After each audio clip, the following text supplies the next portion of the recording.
We've got a group of 15 wounded warriors behind me here, heading to England and then to France for Soldier Ride UK. We're raising awareness, I guess, for both countries, for the wounded in both countries. And you just told me you haven't been on a bike in how long? I haven't been on a bike up until 6 weeks ago, for 29 years. Well, I've got left below elbow amputation, and the right hand, except for my thumb, which was a traumatic amputation. It's really great to have the Soldier Ride here today because some of our service veterans and some of our serving, recovering soldiers have been part of the Soldier Ride programme in the US, and this is the start of something, I hope, which will continue to be part of a partnership between US and American forces. Thank you very much for bringing the warrior spirit to Tedworth House. We're in week 13 of having wounded, injured and sick soldiers coming through here to aid their recovery. They need to know that they're not on their own. They need to help have their confidence built, restore their self-esteem, and that's what we do here.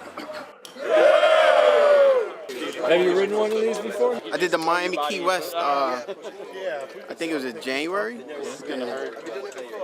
Is it harder than riding a regular bike? On the upper body, yeah.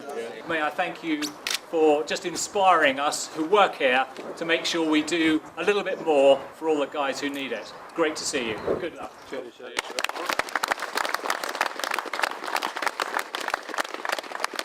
Right, I'm about to set off the first wave. Just think of two things. This is about working together and comradeship. And you really should get comradeship out of the next few days. So I wish you very best luck on the first leg.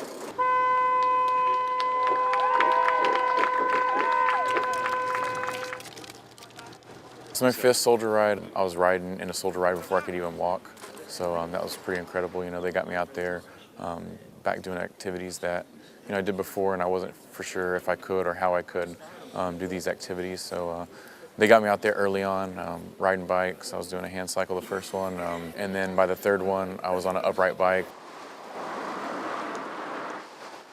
Woo! Those hills are no joke. Yeah. Biggest hills I ever hit are bridges, but they're not that long. So, challenging. Love it. Yeah, okay, Pat, you take your group. Yeah, for a sportsman like me, mate, piece of piss. No, it's not really. Some of the hills are steady and long. Hard work, mate. It reminds you that, life's about dealing with, what you got and the challenges, so. I'm really enjoying everything, and everybody's working together. Been great camaraderie. I mean, we're giving the guys who need a push, and sometimes quite literally. It's been wonderful riding out with these British soldiers and our guys. Gorgeous weather, and the hill country here, and the hedgerows and the farms are just absolutely splendid. I'm loving the countryside.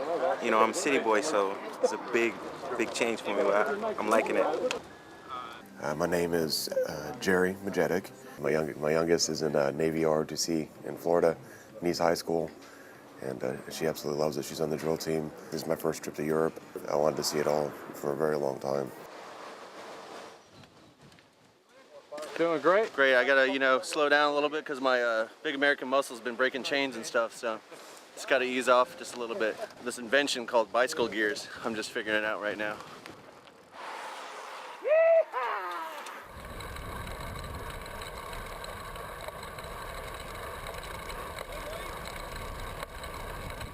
So how is it being back on a bike? Look up. Well, it's fantastic. It's a nice ride. Good. It's easier than in the gym. I think it's fantastic that the British and the American officers are working together, and it was so lovely that you could come here and see my lovely country. I go to many Armed Forces days, and I am very, very proud of you. Test Valley is very proud of you, and keep going, boys. Thank you. And girls. Thank you for the warm welcome. Thank you. Thank you.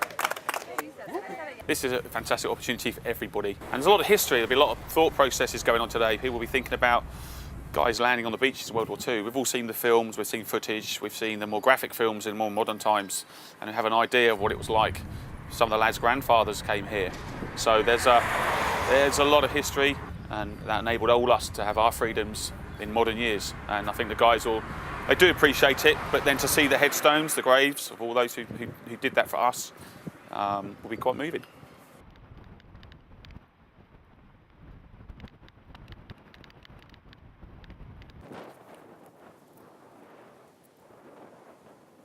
Being here and being able to learn a little bit more about, the battlefield really shows you how closely our ancestors had to fight together, really what the odds they were up against and how they kind of just persevered. And I don't know how they did it, but it's remarkable and a huge piece of history, basically liberating the free world.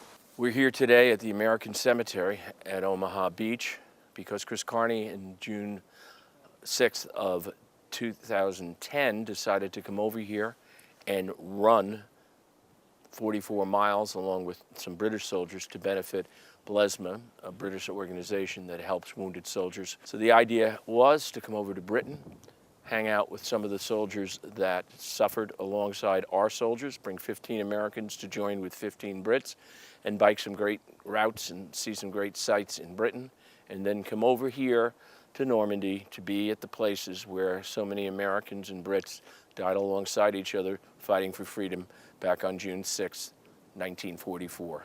We're here at the bloodiest of the 5 beaches, Omaha, where 35,000 Americans stormed the shore, taking well over 5,000 casualties, including well over 1,000 dead. It is absolutely humbling. I do recognize the sacrifice of those who've come before us. You can really be overcome by what so many individuals did to give us the world that we live in. We have 24 cemeteries worldwide, 11 of them here in France. What we have here are the Roosevelt brothers, Quentin and Teddy Jr. Now, President Roosevelt was the 26th president of the United States. He was president from 1901 to 1909. Quentin was a fighter pilot shot down in the First World War in a dogfight with 7 German fighters. When the Germans realized who he was, they gave him a military funeral with full military honors. Now, at the end of the war, when we gathered up our war dead, Teddy Roosevelt said, "No, a tree lies where it falls." And it was his wish that Quentin remain there where the Germans had buried him. And in 1955, the last remaining brother, Archibald, made a decision to have him brought here to Normandy so he could rest beside his oldest brother, Teddy. I need to identify at least 6 people that are going to be folding the flags, okay? And the flag is coming down, gentlemen. Go ahead and secure the colors. Guys, I need 1 on each corner and 2 in the middle, okay? Oop. There you go, bring it together.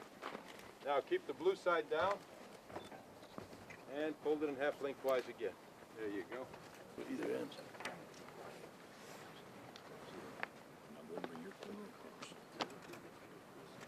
Now for our British friends that are here today, fold the flag in this manner.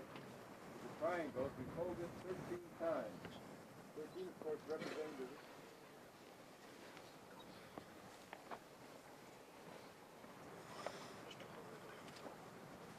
That's pretty amazing. The once-in-a-lifetime thing, for sure. It's very sobering. To be doing this is an extreme honor. Something I never would have imagined I would be doing. There's just no words that can describe, it's a once-in-a-lifetime opportunity, and it's something I'll remember for a long time to come.